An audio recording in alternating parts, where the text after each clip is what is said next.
It is 8:31 on this Wednesday morning. You're with us here on Off the Ball Breakfast. Delighted to say that Méabh De Búrca is with us in studio. Méabh, thanks a million for coming in.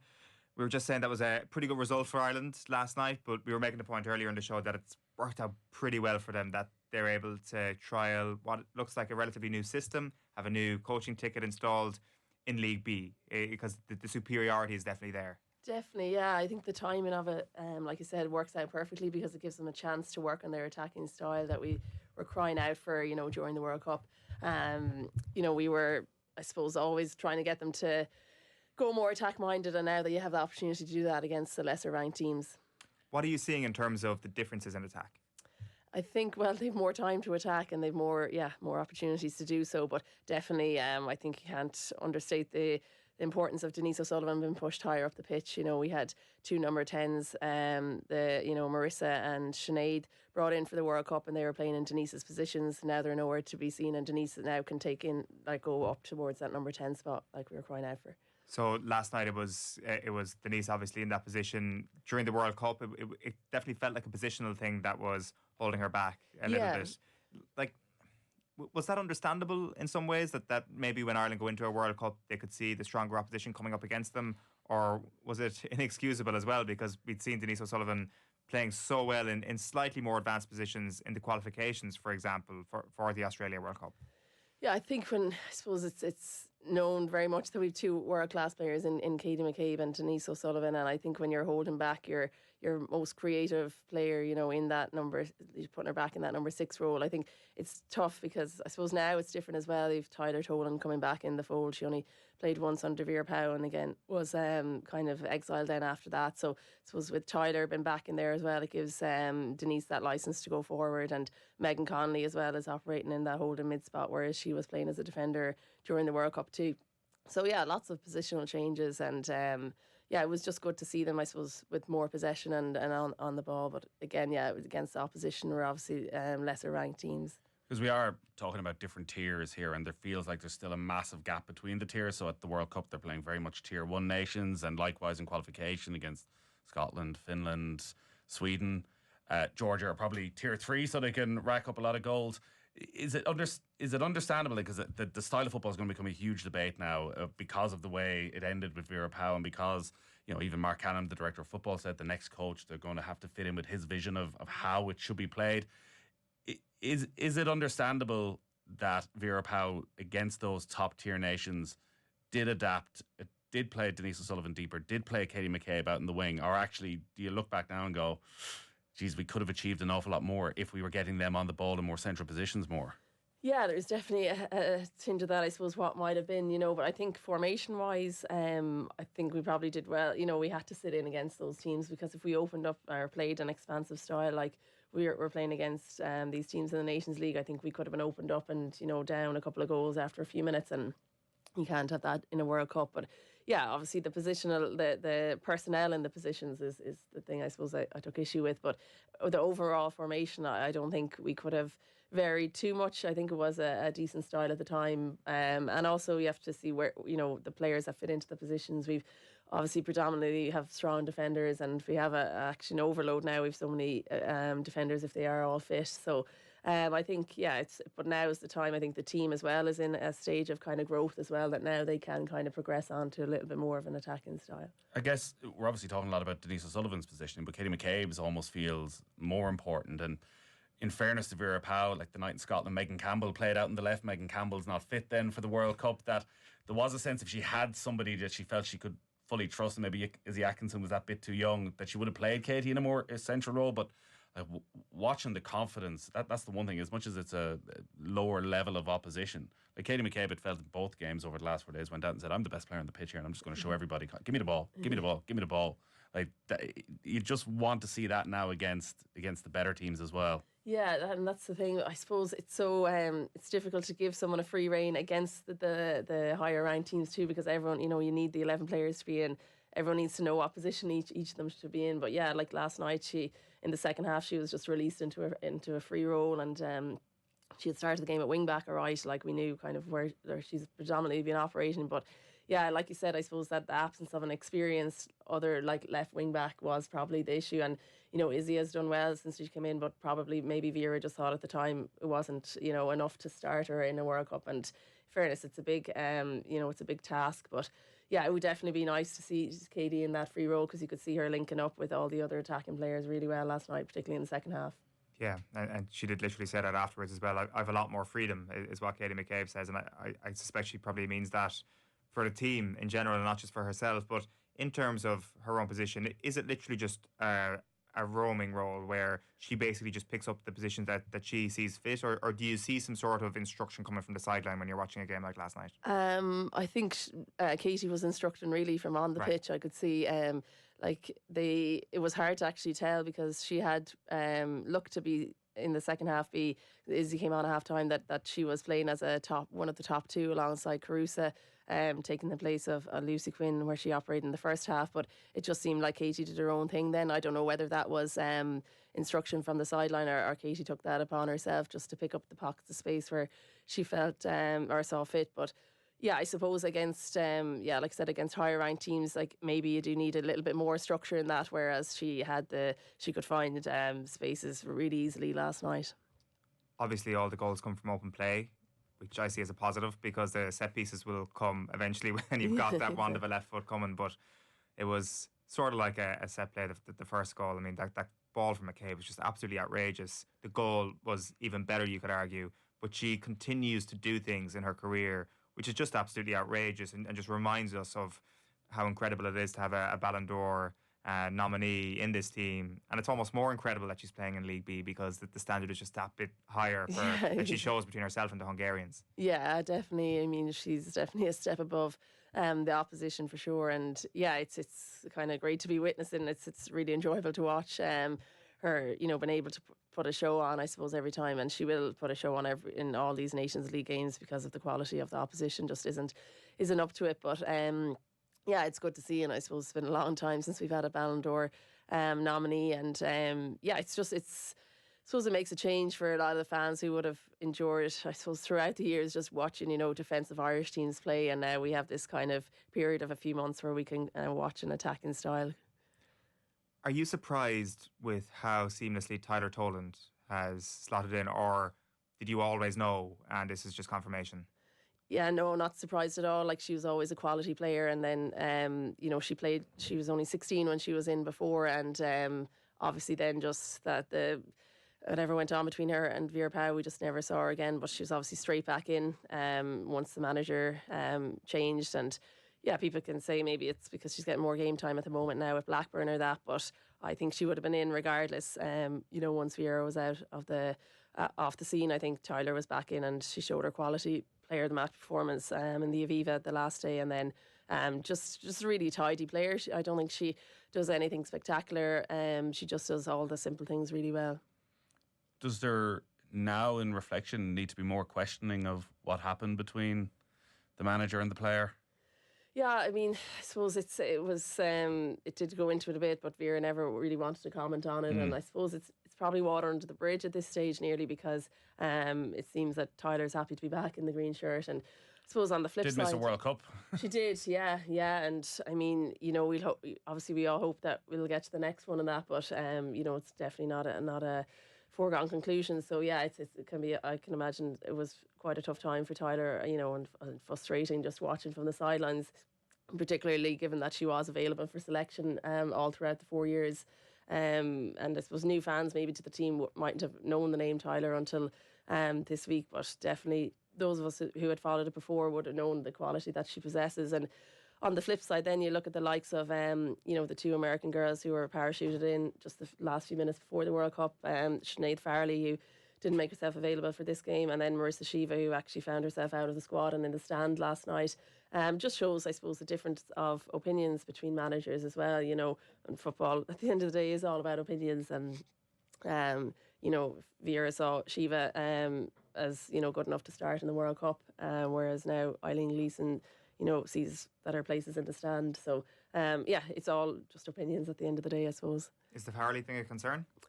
Yeah, I think so because, she said that the long haul flights would impact her back spasms, yet she flew from New Jersey to San Diego, which would be the same difference from New Jersey to Dublin. So, there's definitely, I suppose, a few question marks over that. But I think maybe if she comes out and confirms that she wants to play, might kind of put an end to the speculation. But she also did comment, I think, in an interview after the World Cup that she did think that this particular round of fixtures with the Nations League would impact in with her club timetable. So maybe she already knew that she wasn't going to be available. I'm not sure, but she has the exact same timetable as Denise O'Sullivan, who also plays in the league, and Denise was available.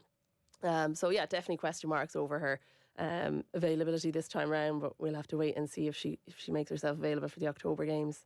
I guess we don't know the conversations that had with Vera Pauw when she came into the squad initially as well, while obviously from this side of it we'd look and say she took somebody's place in that squad who was there the whole way through, but there was a real quality to what she was able to bring, and maybe the conversation was like, this might be a short-term thing actually. This can come in exactly. And you don't have to make that long-term commitment, but Vera Pauw felt she needed that bit of quality for the World Cup. Yeah, that's it. We don't know, like I said, we don't know the agreements that took place, and maybe it's just, I suppose, the uncertainty and the mixed kind of reports you're getting then afterwards. But also Sinead doesn't start like for her club versus Denise does start, so maybe she's trying to get more game time by making herself available for her club and putting that before the international games. And yeah, like I said, we don't know what happened, so it's hard to kind of comment on it too much. When it comes to Eileen Gleeson then, she, after the game on Saturday, basically said, she's got a bigger job to do. The manager's job is not necessarily something she'd be overly interested in. Essentially, that's been her last word on it, but she kind of softened her tone a little bit on that in the aftermath last night, looking at the quotes. Do you see a potential Ireland manager there? Yeah, it's hard not to, I suppose, just given the impact she's made so early on, but she does also have a huge role. I think the development of women's and girls football in Ireland is a massive role, and I would see it as a more important role long term than the national team manager. I think the game at the Aviva on Saturday was the first time we never had a home-based player in the squad. Savannah McCarthy just didn't make the matchday squad, so for me that's a huge concern, that no home-based players, first time ever, like I said. So we kind of want to be trying to develop the game here as well and make sure that we're providing opportunities for girls and women to keep playing at a high level. So but overall, I think, she's definitely she fits the criteria. She has experience, she has a pro licence, and she has a knowledge of the women and girls game. So I think she didn't kind of fully count herself out. Her words weren't too black and white. She kind of, I think, has left the door open there, and she said already that she's preparing for Albania. So it's hard to read into it too much, but I think she's definitely left the door open for herself. And in terms of the strongest 11 available to Ireland, we only saw one change in the last two games. That was a midfield direct change for Connolly. Are you liking the setup, first of all, the new setup? And then personnel-wise, are there any changes you'd make if everyone's fit? Yeah, I mean, we were just looking at the defending situation. We've huge potential there. Megan Campbell, Niamh Fahey, Aoife Mannion to come back in. There's a three centre backs already, so you're kind of who loses out though from the three that started? That's this the window? thing. It's tough. Caitlin Hayes really performed well, capped it off with a goal last night. Hasn't really put a foot wrong yet. Hasn't actually had to defend much either. So it's hard. But in fairness, she's looked kind of the complete package, because her distribution and spraying of the ball out wide was something we haven't seen from an Irish team really.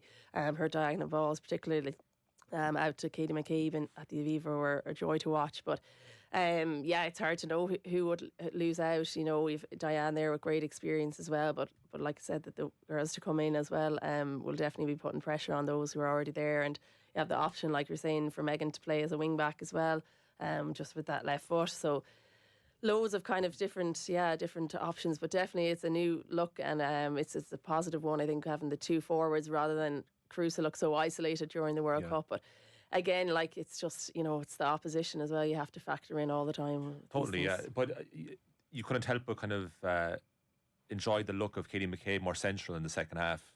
And again, like you say, the opposition has to be factored in. But at the moment, we're seeing a Lucy Quinn and Carusa partnership. Are there legs in that? Or should we be looking to get McCabe more centrally involved? Yeah, it's a tough one. It really is. I suppose it's who's playing then out in that wing back role, and Izzy did really well last night. But again, then at times she, I think she played the friendly against France when Katie got injured early on against France in the pre-World Cup friendly, and Izzy came on and maybe didn't have like the game for her life or anything, so she was tested defensively. So from that side of it, I think we will see more attack-minded players on the pitch in the Nations League. But then when it comes around to, to the Euro campaign, then we may see a kind of a different approach, which I suppose it's hard to keep continuity then as well within the team. But it is good to see, I think, Katie in a more central role, because she can make more of an impact then on the game, and she's not having to chase the length of the field to make like defensive tackles and that, which kind of takes away a little bit from the attacking side. I think what these 2 wins has done for the FAI is given them a bit of breathing space as well, that now they can leave Eileen Gleeson in charge for these 6 games if they need to, if they have a target in mind, or if they just need to be patient. But like Mark Cannon, when he was talking about the review, and I think he was actually maybe answering a question about Stephen Kenny and the men's team and the succession plan there, said, my job, while it is very influential in picking this manager, it's also 5 years, 10 years, 20 years down the line. And when you're talking there about, there've been no homegrown player in the squad, like everyone's on such a high after the World Cup, and there's such potential for growth in the women's game in this country, and it's automatically going to happen. It's all like young girls are going to start playing football, and we're going to start bringing through more and more play. Like, it's not, that doesn't just happen though, is the thing. And actually, we're starting from an incredibly low base, and it does feel as though Eileen Gleeson can offer far more to Irish football in a way in that other role of head of football. Like, we are so far behind in terms of academy structures, in terms of offering a professional outlet to players. Like, the players are going younger and younger. They're playing probably fewer games for Rovers or for Peamount or for Shells than ever before they have to go abroad to get to that level. And the more to go, the harder it's going to be for those that are left behind to ever reach the standard. So there's a mammoth job to be done by Eileen Gleeson to try and bring those homegrown players up and to give more depth. Huge, yeah, it's a huge undertaking. It's a bit of a daunting task when you put it like that, but definitely, like, obviously the National League is a really good pathway for the girls, but it's just trying to retain them for that little bit longer, maybe, especially when the financial like implications involved, they're not huge going abroad, like especially losing out to the likes of leagues in Scotland, whereas I think we can definitely provide similar opportunities and keep the girls just in the women's Premier Division that bit longer. And it's definitely good, like the introduction of the under-19 league, under-17 league, it's definitely provided opportunities, and maybe that's it, that we're just developing them quicker now, and that they're at a level and they're ready to go abroad quicker. So maybe in hindsight you're looking like that we're actually doing the good work underage and at grassroots levels to produce the players. But it is, I suppose, it's just it's difficult then for clubs who have put so much effort in just to see them then go off at such a young age, like you said. But lots of different kind of structures to be improved all along. I think I'd love to see a bit more of a correlation in third level as well, with providing scholarships and that. The FAI provides scholarships for the first time in 2006. I think myself and Aoife were one of the kind of inaugural recipients of that, but that even at the moment isn't in place. So things like that, I think, particularly, I think from a female perspective, it's even more important to get an education. Obviously, male players have the scope to earn a lot more money and a living from football, whereas I think from the girls' side, it's even more important to kind of get that relationship between colleges and clubs as well. Well, it also gives enormous potential to spread the game around the country, whereas if Galway United have a link up with the college in Galway, Sligo Rovers, Cork, suddenly you can build these mini centres of excellence all around the country. Like, it's remarkable. I know we're not at a Title IX stage where there's a division of funds or anything like that as of yet, and maybe one day it will come. But it feels like that feels like such an obvious thing to be able to keep players and go, because you're not going to make, as you say, going to Scotland at 18, you're not going to make a living out of that. But if you can stay here and get your education paid for, it really is a carrot you can dangle in front of players. That's the thing, and I think it's that 18 to 22 age group that's kind of been left in the lurch, really, because if you don't make it from the under-19s directly into the senior team, then there's no outlet for you to play international level. Obviously, a lot of other nations have under-21, under-23 teams, and we don't have that.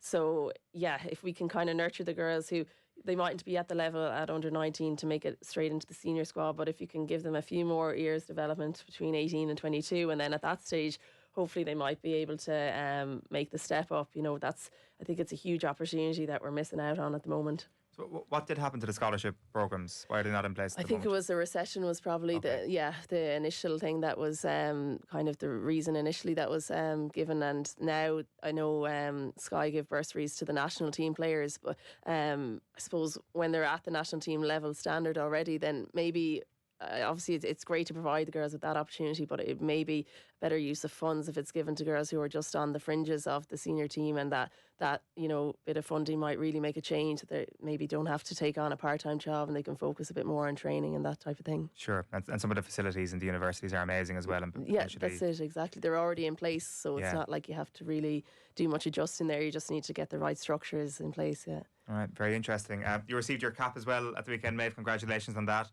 What was that whole experience like at the Aviva? Yeah, it was great. It was a really good setup. They had a kind of full breakfast on, and we all went up and received our cap, and it was great to I suppose interact with a lot of girls I would have played with throughout the years and kind of reminisce, and then just take in the game afterwards, which was great to see kind of how far the game had come on. But yeah, plenty of stories been told and that type of thing, and just really a good show, I suppose, of they put on a nice thing, and then we went back in afterwards, and we had another hour or 2 hours after the game as well to mingle with each other. And it was nice kind of just to get the recognition. A lot of girls, like I would have received a cap for each season I played already, but a lot of the girls in the room from the times gone past actually never received a physical cap, so it was great for them to actually kind of get that. Okay, so is this cap going to have special pride of place in your home now? It will, yeah. It's kind of a different crest on it, and I would add the older crest on it. Do you keep them all somewhere? Like, are they as important to you as medals, for example? Probably more important, really. Yeah, they're definitely they've pride of place, but I suppose the first one is always kind of the one that stands out. So yeah, I have there's a few of them there. I think 10 or 11 seasons of playing. So they're not all on show, but we'll keep that one definitely on show. Yeah, as well as was the first jersey, as well as always the memorable one, as well as the 50th. So good stuff. Well, congratulations on that, and thanks a million for popping into us this morning, Maeve. Cheers. Thanks a lot.